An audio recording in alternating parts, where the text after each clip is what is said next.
The words that have been going around in my head since the training are challenging or difficult, thought-provoking, and important. Challenging because anytime you have conversations around race, policing, what's going on in our country, they're hard conversations to have, and more importantly, they're hard conversations to have in a really honest way.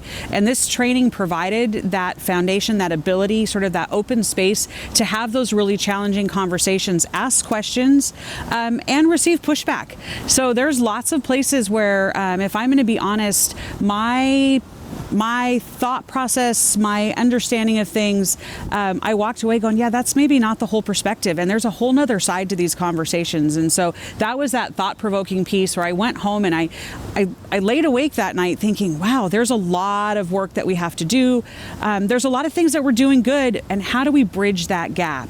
And important, right? It is so important that we have conversations around community building, and community building in the sense of making sure that our police department is serving our community and that our community is seeing that service, right? So it's building bridges and creating conversation that lends itself to honest relationship building, right? We've got to get to trust. We've got to get to trust, and it's these kind of conversations that are really going to help facilitate that. And it's both sides of the issue eventually coming into this center ground where we all have trust. For any community, I would say this training is extremely important. It is the way that as a nation we're going to go forward, and more importantly, here in Kent, it's the way our city is going to move forward. So I feel like it was extremely valuable. I left thinking I probably should have this conversation for another 40 hours. So my hope is that we are able to bring Mr. Bryant back to the Kent community for these really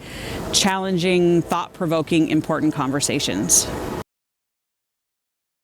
So I think that for the community, these conversations are extremely important because it's an avenue to have the conversation about the concerns they might have in a given police department, things that they perceive happening on a national level, and be able to learn about what's happening here and having that really open dialogue. And I think for our police departments, it's equally important to have that dialogue, to hear what the community, what they believe is happening, and be able to maybe rethink the way that we're doing some things with the idea that trust needs to be built and needs to be built upon. So I think it's, again, extremely important conversation for both community members and police departments.